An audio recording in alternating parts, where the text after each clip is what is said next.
It's telling me I'm live. Well, so there we have it. And I have a delayed screen in front of me, which is confusing. I'm going to have to just ignore that. Okay, well, hello there to my patrons. I notice, how many of there are you? 11 at the moment, and some familiar names there in the comments. And you'll notice I've given you a slightly different view.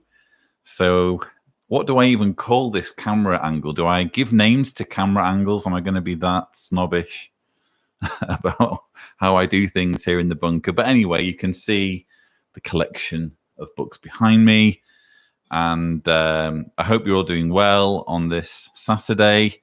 So I see we have John Lee Shea in the building, XJW Analyzer. We also have Jake Bruggeman. And we have Tabby May, who is sitting in a restaurant, apparently. Well, that sounds very sophisticated. So extra points to Tabby for being so suave. Tabby actually starts off... the way, can you all see me? I notice we have Heidi there as well. That's brilliant. And Gail. Hello, Gail. Can everyone see and hear me okay? Or am I just speaking into the ether? Some kind of, yup, you're live and clear, says John. Well, that's a relief. So, okay, well, Tabby has got a question. What's with the new GB member? Are there 9 now? Or who has left? No, the new GB member isn't so new. He's been around for, let me think, a few months now, maybe even a year. But by governing body standards, he's new. And this is the very first JW Broadcasting episode that he's done. So that's why I described him as a new governing body member. Gail says, looking good. Thank you, Gail. If I could see you, I'm sure I would return the compliment. Heidi says, yes, I can hear you very well. Heidi says, Morris left. No, he hasn't left. In fact, we had proof that he's still around.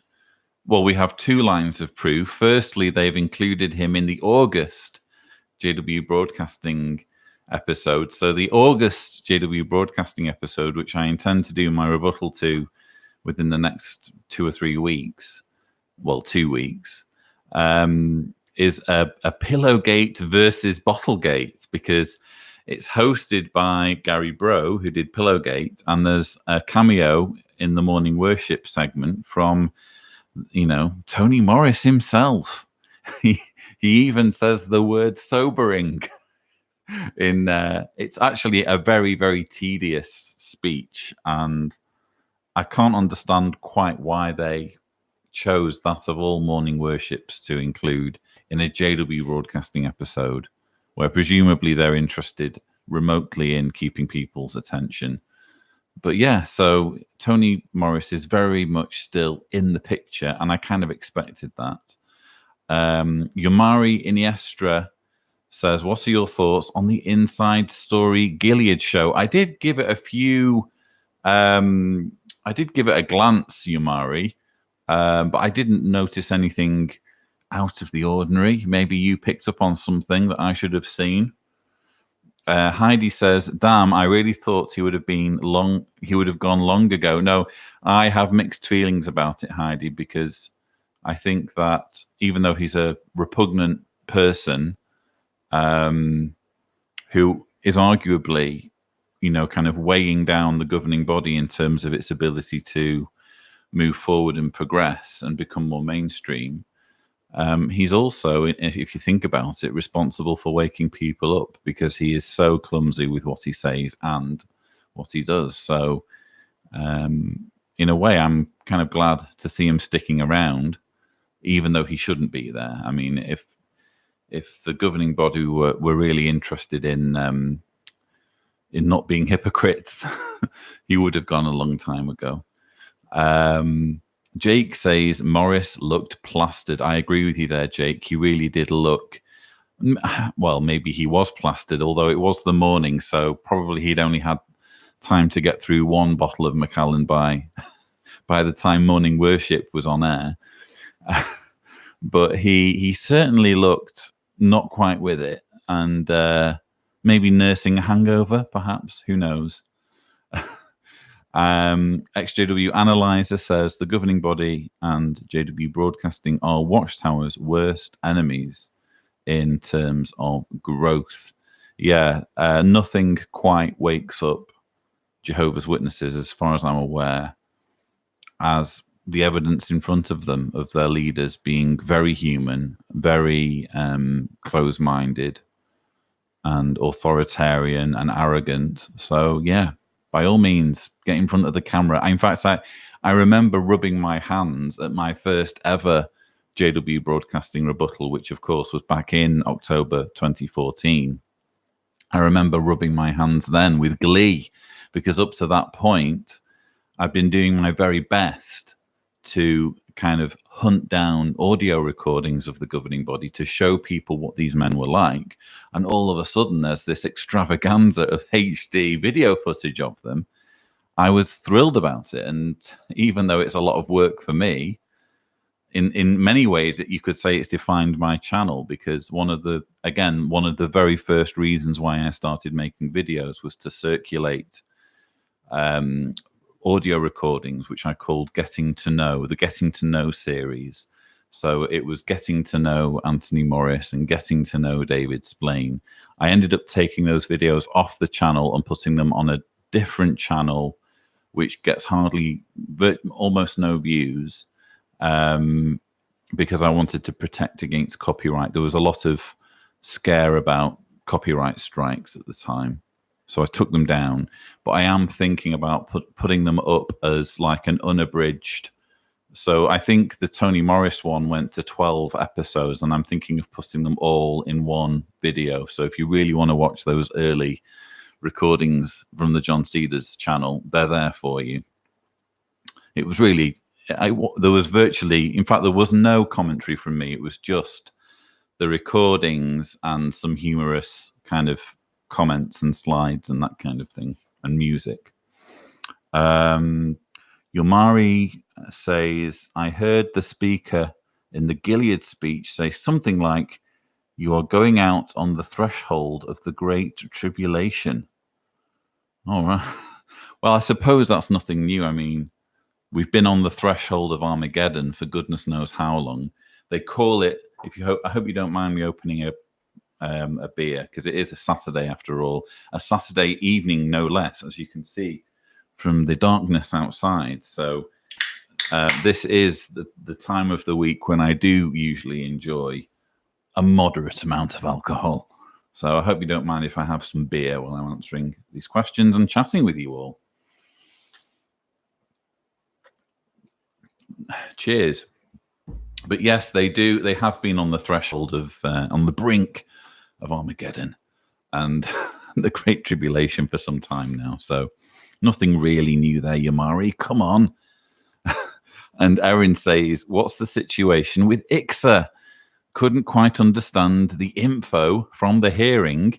Are they being pushed to do a specific inquiry about Jehovah's Witnesses? Well, Erin, it's funny you should ask. Hang on a minute. So there was, as you mentioned, an ICSA hearing on the 23rd of July, and it was a preliminary hearing to figure out who the core participants would be and various procedural things. It wasn't a full hearing. It was just basically to decide how the main hearings were going to proceed. And I can announce that I'm going to be a core participant in the ICSA hearings, which I believe will start around March, but I need to get back to my lawyer who was defending me at the hearing, because ICSA initially turned down my application. And so he gave a very robust, very flattering explanation of why I should be involved. It's actually all there in the, if you get the transcript from the hearing, and argued for me to be included. He said, you know, we need this guy involved. So I am now a core participant. And what a core participant is someone who is not just giving testimony, but can also suggest lines of inquiry or suggest questions for various participants in the hearings. So, for example, if Watchtower are completely evading a certain subject or they're giving misleading information to the commission, in theory, I can say to the commission or tell the lawyers or what have you, this is actually factually incorrect. They've given you wrong information here, and here's what you need to be asking them. So I'm very pleased that I can play some role in that, because obviously the United Kingdom, dear old Blighty, is my country. And it does, even though I kind of try and shun nationalism and patriotism, I do feel, I can't help but feel some kind of connection with my country, flawed though it is.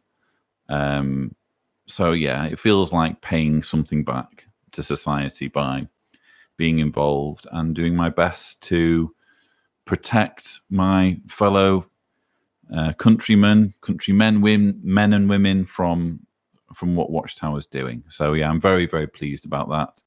I'm happy to tell you all, but if I'm not going to make it public just yet. I want to speak to my lawyer first and find out one or two things and what I'm allowed to say and what I'm not allowed to say. But yeah, I don't mind sharing with you guys because you're my patrons and I trust you to keep a secret.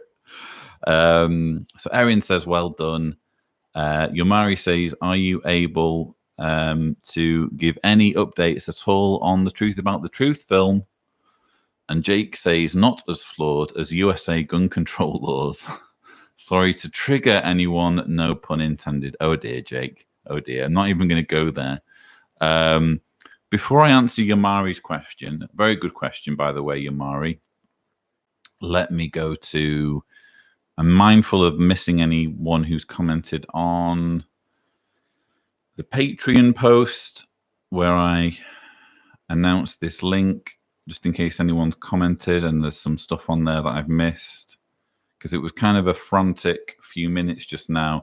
The reason why things are like fairly last minute is because I've just got back from the shops with Deanna, and we got back, as you would expect, later than I said. We need to be back by past, and it was closer to 1:45 when we got back. So it was a little bit of a rush, but hey, I'm more or less on time.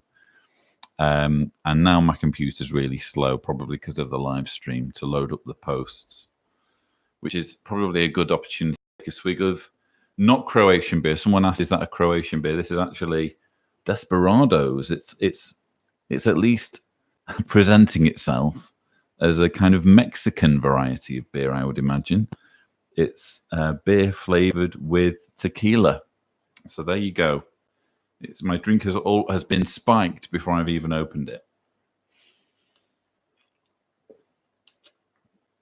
It's not like my go-to beer, but it's quite refreshing on a muggy Croatian summer's evening, as it is now. Yeah, for some reason, my Patreon is painfully slow to open. I'd probably get there faster opening on my phone.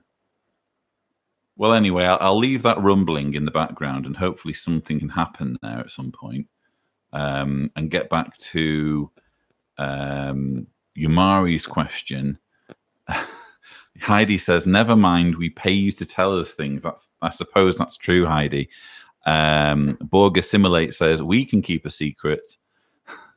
And XJW Analyzer says, so it's beer 2.0. And Borg Assimilate says, I'm having John Smith's Extra Smooth. What is, in fact, a British, is that a stout? I think you would call that a stout, wouldn't you? Not that I'm a huge expert, of course, on these things, but yeah, John Smith is very much from old England. John says, sorry, software developer, I think in terms of not virgins, I hope, versions, LOL. And Heidi says, here in Finland, our equivalent would be booze laced with beer. So you guys do it the other way around, it sounds like. Yumari asks me a second question. I've not answered the first yet, Yumari. Do you like Mexican food? I do like Mexican food, although there's a big kind of asterisk next to that statement, which is not necessarily authentic Mexican food, because in the UK, you have the UK's version of Mexican food, which you can kind of buy in the supermarket and make yourself. And my experience is that when you buy those packets and you kind of do the cooking yourself, I don't know, it just seems more flavorful than the authentic Mexican, which doesn't seem to be particularly hot. Maybe I've been eating in the wrong places, although I have eaten at, Mexican establishments in San Diego and Los Angeles, so quite close to the originating country. And to my palate, it wasn't quite as flavorful as I would have expected. But maybe it's something where I need to try it a bit more and have a feel for what works and what doesn't work. Tabby May says, I've taken all of you for a stroll along the Costa del Sol. Tabby rubbing it in at this point, while hearing Lloyd open his beer. Well, Tabby, it sounds like you are certainly living the high life. And Heidi says, how much ethnic food restaurants do they have in Croatia? Heidi, the simple answer to that question, and Yumari, I will come back to your original question because it's an easy one to remember. But Heidi, the simple answer is not enough. There are not nearly enough restaurants from various parts of the world. We did find, and I'm going to struggle to think of the name of the country now. That's it. We found a Sri Lankan restaurant in Zagreb, and we were over the moon because prior to that, we were aware of an Indian, which we kind of heard mixed reports about, which incidentally has moved to the same street as the Sri Lankan restaurant, so we can try it at some point. You do get kind of places masquerading as Chinese, but they're really more wok outlets that do a Croatian version of Chinese food, not the same as what I'm used to back in the UK, just a very kind of more bland version, a more bland take on Chinese food. But we tried the Sri Lankan restaurant in Zagreb, which was actually opened up by Sri Lankans who have come to Croatia. And we were very, very impressed. We really liked it. In fact, we took our friends. I'm very soon going to be uploading the interview with the guy who was the subject of the marking talk. So that's going to be, I think, my next upload. I just need to edit it because it was a bunker interview. There's obviously different camera angles that I need to sort out. And we went there with him and his wife and had a very nice meal there. And so the experiment was successful. We will be giving it our custom at some future point. And yeah, we enjoyed it. But there aren't that many places like that in Zagreb, it must be said. I'm going to just see if the Patreon page is loaded yet. Is this? Yeah. Oh, there it is. Are there any comments, we ask? Yes, there are. Right. So Yumari has already asked about the inside story. I've answered that one. Okay. Well, let me first answer Yumari's earlier question about the truth rather than procrastinate anymore. So yes, that's still going ahead. We are close to finishing production. There's maybe one or two more trips that we need to take, but for various reasons, we've just had to delay booking those trips. But hopefully, before the year is out, we'll have done that final bit of filming, and then we'll move on to post-production. And the thinking is, it's a little bit uncertain, but the thinking is that it's going to be not a film, but a series. And if it is a series, we're going to produce a pilot episode that we're going to try and use to basically shop around and try and get a distribution deal with like a partner like Netflix or something like that. So that's roughly the plan. But there's a lot of work to go through before we can do that. I am not looking forward to doing the editing, even for the pilot, because there's so much stuff to trawl through. There's months worth, if you think about it, of interview material and that kind of thing. But hey, that's the work that we signed up to. And Borg Assimilate says, my wife and I left the organization about 15 years ago. Fortunately, we never got disfellowshipped and still had contact with family that are Jehovah's Witnesses. However, out of concern that my Jehovah's Witness family members would try to indoctrinate my young daughter, we limited our contact with them. Over the years, we have paid a heavy price because my daughter didn't get to have a close relationship with her nana, granddad, uncles, aunts, nephews, and nieces. It has been hard, and sometimes I feel as though we are disfellowshipped sometimes. Have you come across this situation before? Well, I'm in a similar situation myself, Borg Assimilate, because I'm obviously raising a daughter and I have family who are Jehovah's Witnesses. And the reason why you say you never got disfellowshipped, but we decided that we would disassociate from the organization because we wanted to take a firm stand and we wanted there to be no excuses for any of our believing relatives to try and indoctrinate Jessica and now Julia, because there's obviously 2 children now. So it was for that reason, really, that we did disassociate rather than simply go inactive, because we wanted to make that stand. And it's just enabled us to be very transparent with our believing relatives. Not that we see any of them. We only see Deanna's parents, who share the same building with us. But we're just very upfront with them that there's no excuses at all. Having gone through everything that we went through, there's no excuses for trying to indoctrinate our children. We won't allow it. If they try it, they won't get to spend any time with them, or we could end up moving altogether. And on that basis, Jessica has a very good relationship with her grandparents. So, but I do sympathize with your situation, because you're wanting kind of the best of both worlds, but it hasn't quite panned out. I don't know what to say, really. I can imagine it being very upsetting. But it's one of those things, I suppose, where you make a decision and you do it with the very best of intentions, in this case, to protect your child from indoctrination into a cult.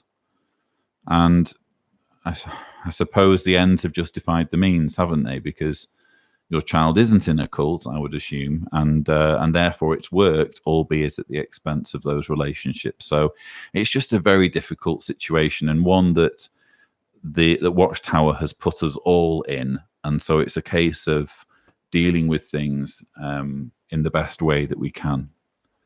Hope that's answered your question. And I will now go back to the live stream, where I expect there to be, not too many questions. Well, that's fine. In that case, even a message retracted. That's mysterious. I am now going to take a few more swigs of my Desperados, which, if you're interested, is a 5.9% beer. So a little bit higher than what I would usually like, but there we go. Probably the tequila.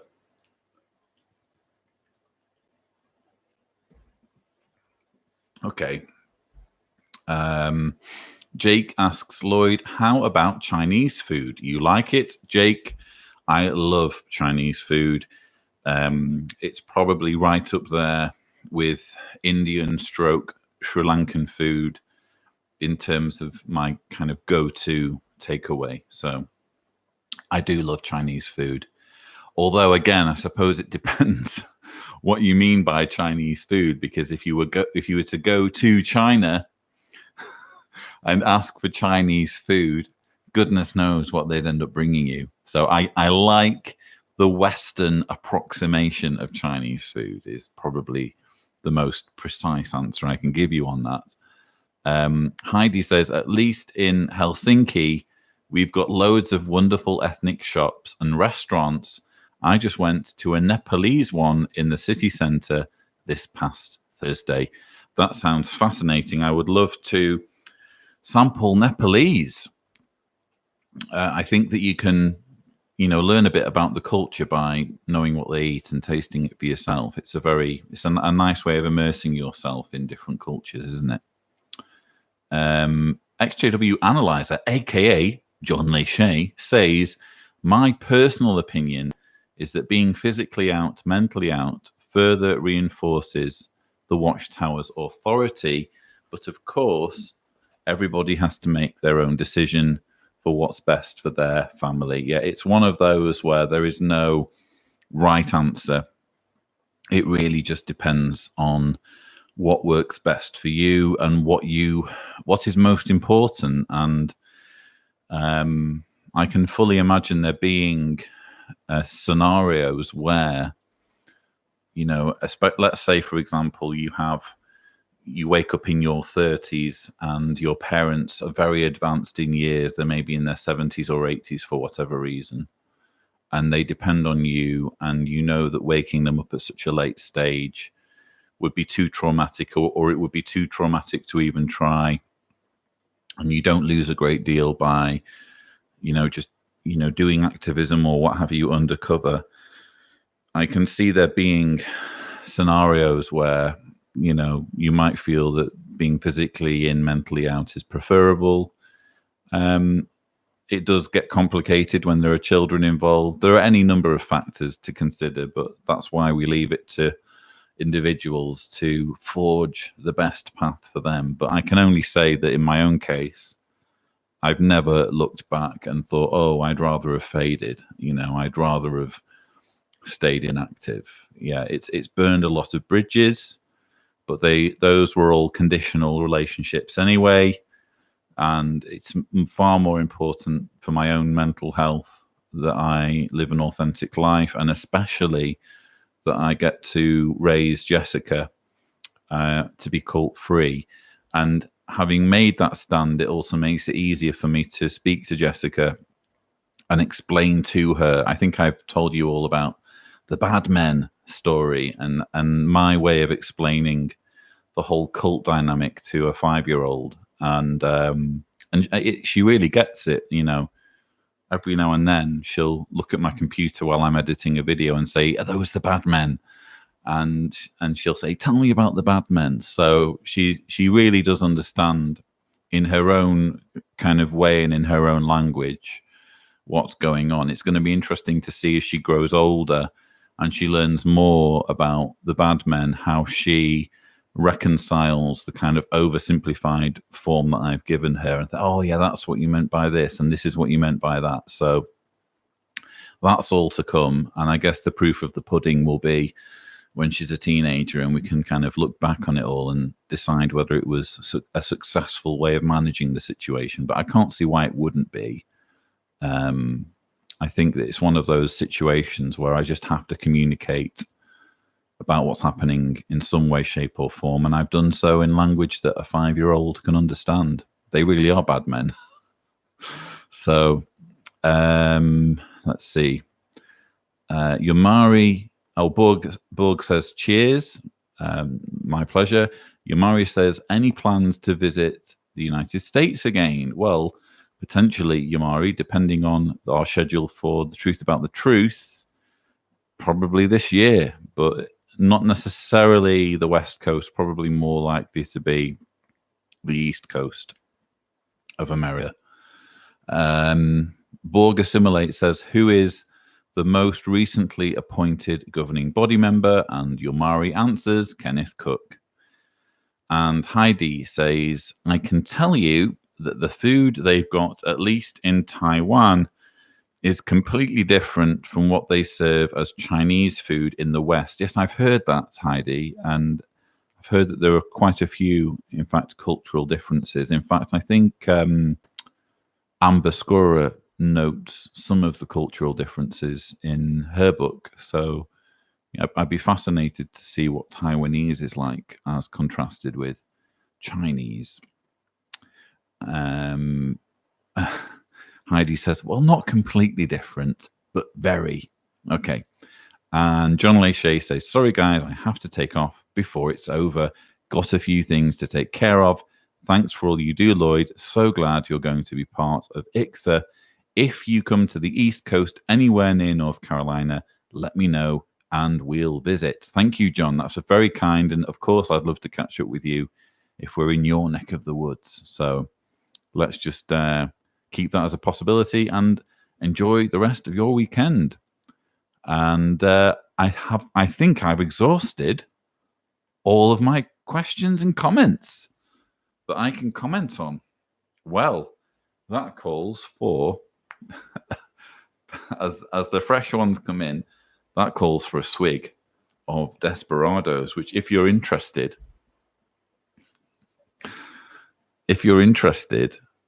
I'm trying to find something interesting about the can, but there isn't really anything else interesting that I can share with you. But it is, I can confirm, a 0.33 litre can. So if you're taking notes.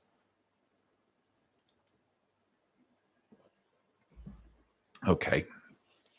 So Borg Assimilate says, is it just me, or are the Jehovah's Witnesses spending more time on the cart witnessing? Frankly, who could blame them? If I were a Jehovah's Witness and I had a choice between bothering people at their homes, including on Saturday mornings, which is one of the worst times that you can bother someone at their home, or standing in a street and everyone ignoring me for a couple of hours or longer, I'd go for the latter option. So I think that it's not just in a way, it's almost like Watchtower has unleashed this, has let the genie out of the bottle and given witnesses an alternative that they must know is less effective. They're not bringing people in through car witnessing. And I speak to the chap whose marking talk that was about this, because he was involved in car witnessing. And I'm always interested to hear about whether it's effective or not, because that's one thing that I never got to do as a witness, because I left the organization before car witnessing came in. So, I honestly don't blame witnesses for doing it. And I think now it's one of those things where now Watchtower has introduced it. They have to live with the fact that everyone's going to want to do cart witnessing rather than going bothering people at their homes. Heidi says, Taiwanese is basically Chinese with Japanese influence, which traces back to Taiwan being colonized by Japan. Thank you for that piece of information about Taiwanese food, Heidi. And Gail says, is there anything new on the Montana case? Gail, there are a few things happening there, because Watchtower is appealing, and I believe it will be, is it next month, the proceedings? I know that Mark O'Donnell is flying out there. He's been asked to resume his role as a correspondent stroke consultant to the how do I describe it now? A consultant to the team that's taking on Watchtower. So he will be flying out there, and you can be sure that this will be fodder for another Watchtower in Focus episode on the Montana case, a Montana follow-up, if you will. Heidi says, I rarely drink any beer, but I have 2 bottles of wine waiting to be opened. All bottles of wine, Heidi, are waiting to be opened. That's something that we can say with confidence. I'm planning to open the white next week. Interesting choice there, Heidi. I would recommend maybe sampling it with some seafood pasta, or maybe just some white fish. Up to you, but that would be my choice for some white wine. And Yomari Iniestra says, if you went to a Kingdom Hall now, do you think you would be kicked out? Yomari, it really depends which Kingdom Hall, who the elders are, whether I know anyone there. The last time I was in a Kingdom Hall, I wasn't kicked out, although because what happened was we were love bombed. This was filming for The Truth About the Truth. So we were love bombed after the meeting. And I think it slowly dawned on one or two that they shouldn't be love bombing us because we were asking the wrong questions and we were saying the wrong things, because obviously we were posing as people who weren't witnesses yet and using that opportunity to ask questions on camera. And interestingly, the hall basically got emptied while we were there. So rather than kick us out, the elders basically announced that everyone needed to leave. So everyone, including us. So, but even as we were exiting the building, we had people coming up saying, "Oh, we're going to be at the beach on, we're going to be at the beach on Sunday. Do you want to come along?" So we were so convincing. We weren't kind of ruffling any feathers. We were genuinely just asking questions that needed to be asked, but we were doing it in a polite way, and hence there wasn't really any ill feeling, at least with the normal publishers that were there. Although I'll never forget, as we were exiting, I just glanced to the left and we went past what looked like the room where the elders have their meeting, because there was like a boardroom table there. And I glanced in and there were some very stern looking elders sat around the table. They weren't smiling at all. It was almost like they were having like a crisis meeting. What's happening? We're under attack. So very interesting experience. Borg Assimilate says, I do wish the cart witnessing came in the 90s.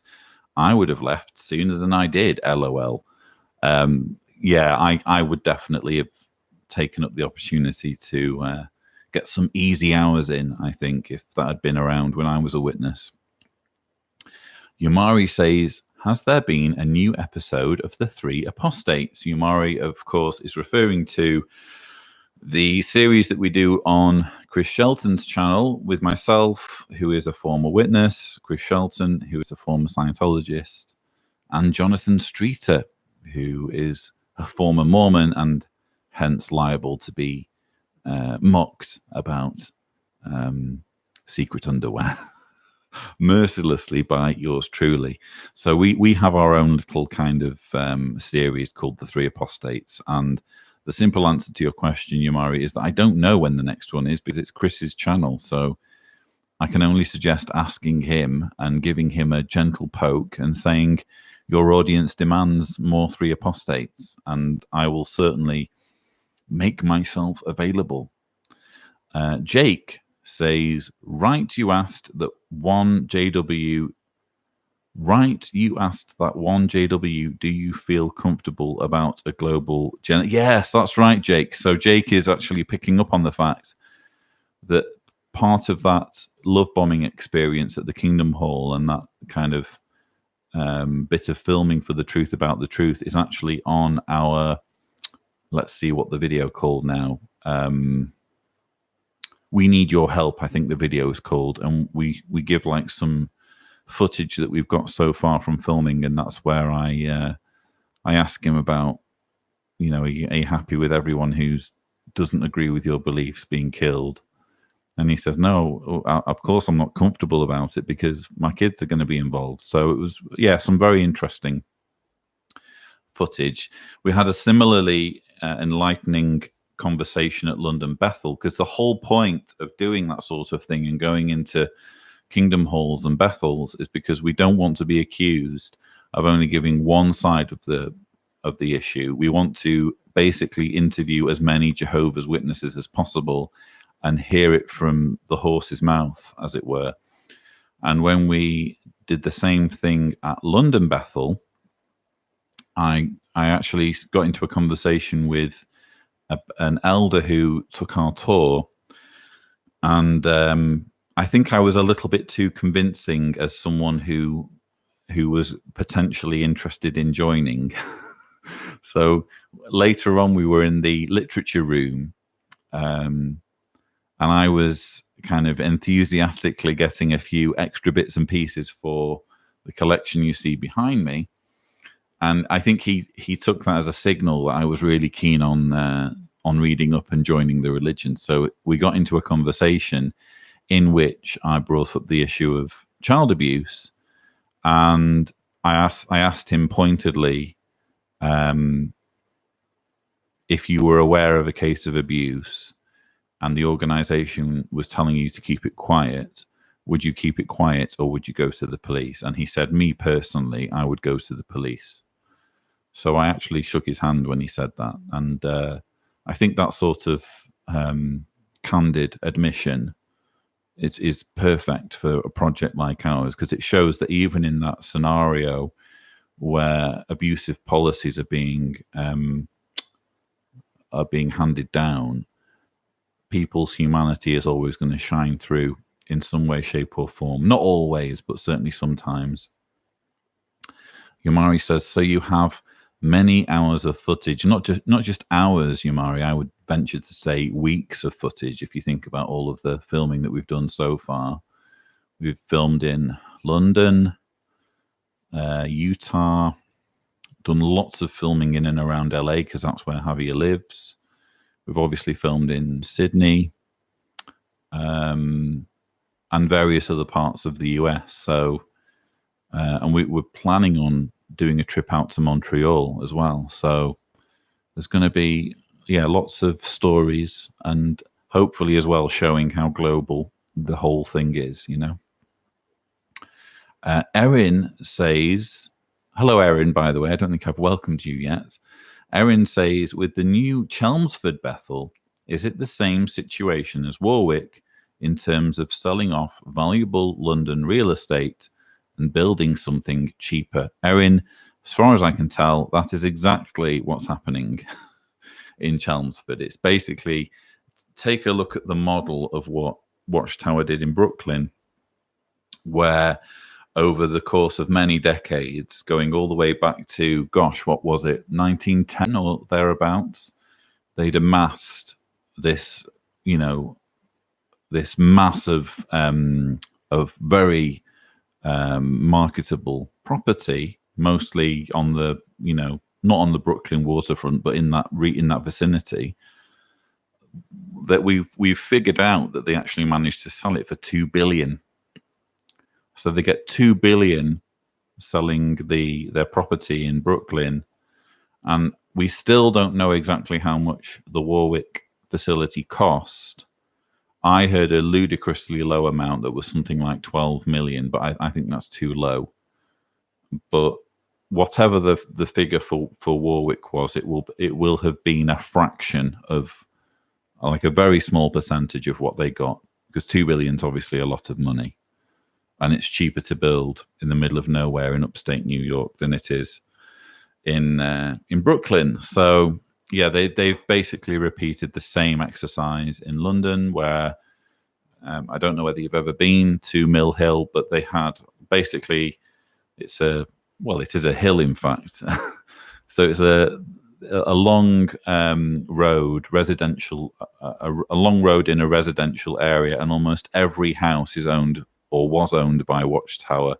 And slightly off the road, they had IBSA House on one side, and on the other side, a very short walk down, you had Watchtower House, which was older than IBSA House. I think it was built in the 50s or 60s. So a big, a huge chunk of property. And they also had other locations sort of within commuting distance. So it was a rather large area, and property in London is very expensive nowadays.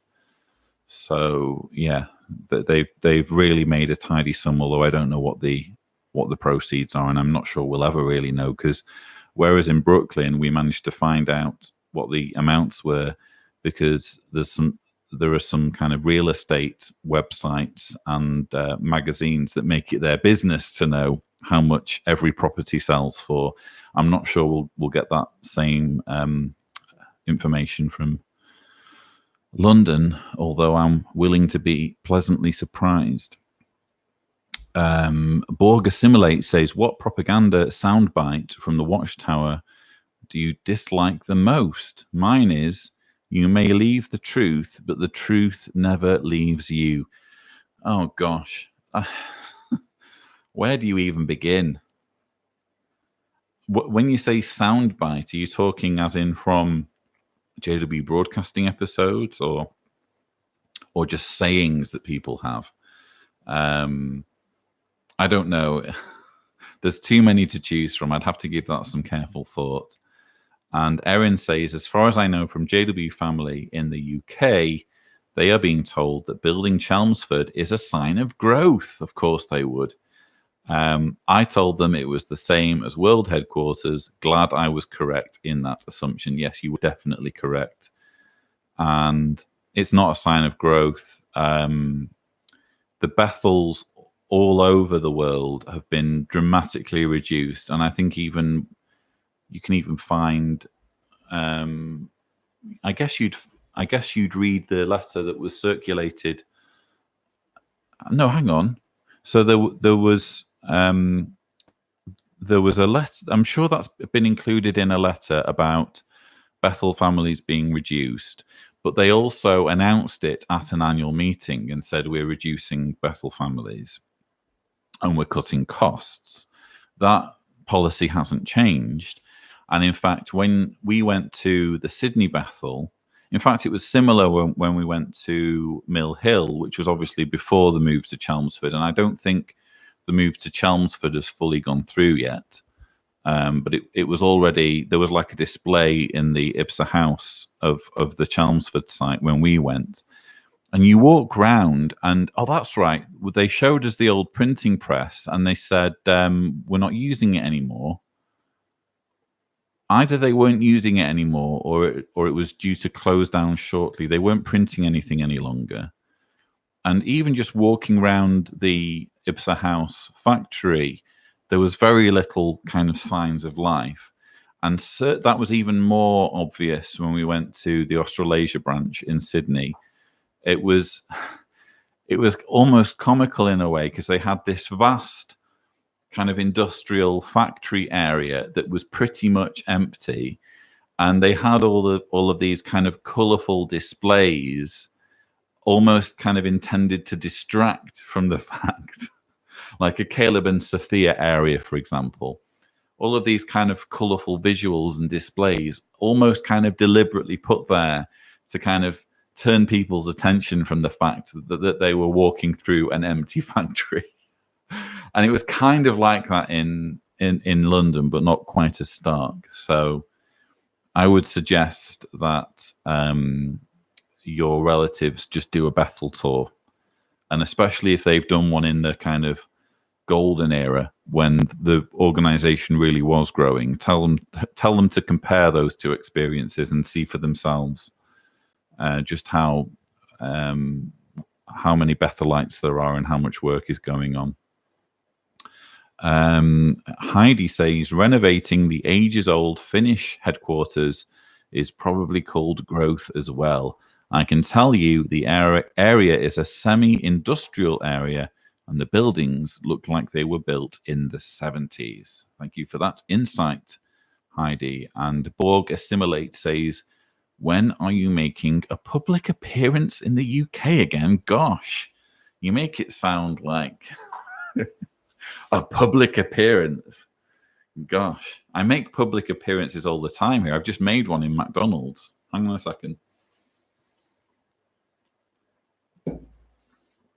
I can see myself doing something in the UK very soon. Because as I've already mentioned, I'm going to... Borg says celeb. No, I'm really not a celebrity. I wish I could explain to you just how much of a celebrity I'm not. A celebrity is someone who can't leave their house without someone recognizing them. I have been recognized, but in how many years of activism is it now? So since let's be fair and let's start since I began my YouTube channel, which was 2012. So we're now on 7 years of being a YouTuber. And in those 7 years of being a YouTuber, do you know how many times I've been recognized in public? Twice. I think 2 times in 7 years means that I'm not a celebrity. It's nice, but it's not like, if I were a celebrity, it would be much more than 2 times.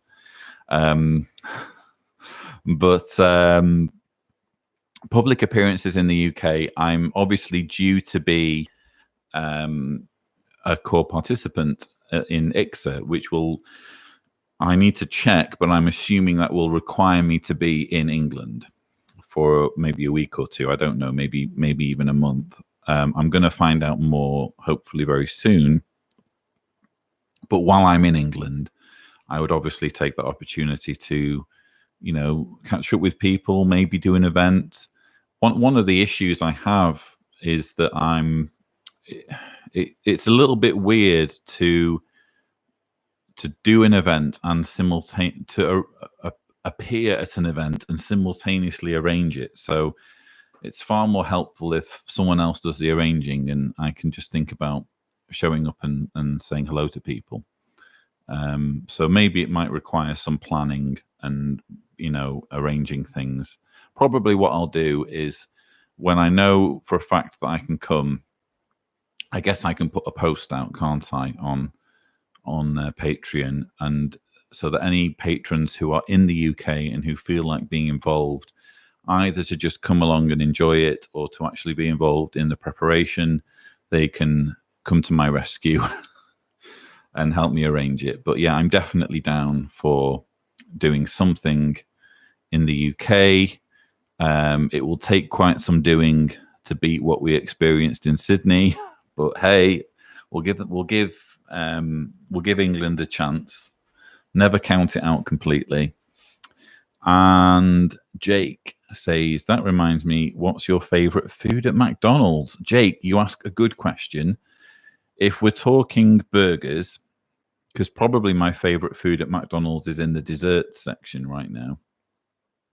I'm not like a massive aficionado of McDonald's. There's literally 3 nice places to eat out in the town where I live that aren't rather dingy restaurants where they sell mostly grilled meat. One of those is like a restaurant that sells grilled meat, but it's not as dingy. One is a pizza place, and the other is McDonald's. So we have to kind of alternate really between those 3. So it's really kind of a case of going to McDonald's out of necessity. But I usually like something simple, like a Big Mac when I go. Heidi says, you're a celebrity to at least 53,000 people. Thank you, Heidi. Thank you for rescuing my ego from the stark reality that in 7 years I've only been recognized twice. Thank you for giving me a bit of a confidence boost there. You can always count on Heidi to pick me up. And Heidi also says, I'll have to take a day or 2 off from work and fly to the UK for Lloyd's public appearance. Well, you're only allowed to come, Heidi, if we can all agree on no longer calling it Lloyd's public appearance, because that just sounds so pretentious. Ladies and gentlemen, I give you Lloyd's public appearance. If we can all agree not to call it that, then you're most welcome, and it will be, in fact, lovely for you to fly all the way from Finland and finally catch up with you in person. So yes, I hereby pledge that if anything gets arranged for the UK, I will notify my patrons, and you guys will get as much notice as possible to come along to the event that is not called Lloyd's public appearance. And Erin says, I would come but feel like an imposter because I only have JW relatives. No need to feel like an imposter, Erin. My only connection is helping my family get ready for the convention. Well, Erin, we were just talking about Heidi coming, and Heidi's never been a JW either. So you and Heidi already have something in common, and hopefully it's clear that my Patreon isn't simply for XJWs or PMO JWs, as we were talking about earlier. It's for everyone, and if anything, I would want to shake your hand for your solidarity and support, even though your life hasn't been impacted, if I'm reading this correctly, as heavily as that of a former JW. So no, let's not have any of that, please. Everyone is welcome. And Heidi says, okay, I won't call it that anymore. I'm glad that message has been received and understood, Heidi. And Jake says, right, a public appearance is stepping outside, literally. I would agree with you there, Jake. A public appearance is any time you leave your house. And Borg Assimilate says, no way, it is now Lloyd's public appearance. Okay, Borg, you and I are going to have a little word when I do finally arrive back in Blighty. And Erin says, thank you. So we're now on, as I look at my clock, well, I don't know what the time is where you are, but it's 58 minutes past the hour where I am. So I'm probably going to bid you all adieu, unless you have any closing questions, while I take what is likely to be the last few swigs of my can of Desperados original, attempting to do so as gracefully as possible.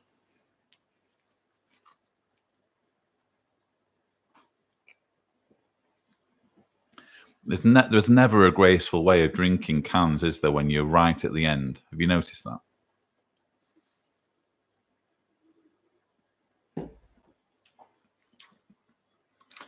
Anyway, that's that polished off. So it looks like I can bid you all adieu, because Erin says, hope you have a lovely evening. And Erin, right back at you. I'm ending this live stream now, as I see 10 of you there. Gail says, thanks for all that you do. Good night. And Borg says, so glad I finally signed up to Patreon. Good night, Lloyd. Good night to you, Borg. And Heidi says, one last thing from me tonight. Thank you for this one, and I'll see you next week. Indeed. So thank you to all of you, and to those of you who are watching after the fact, because this video will obviously go up on Patreon. Thank you so much to all of you for your amazing support of my work. It really is making a difference. And don't forget that if you have any ideas or feedback or suggestions, please drop it in one of the Patreon posts, and I do obviously scan those, and I'll obviously appreciate any input that you have. But again, thank you so much to all of you for your support of the channel. It does mean a lot. So I'm going to leave it there and try to press the end stream button in a very flawless way as I say goodbye to all of you.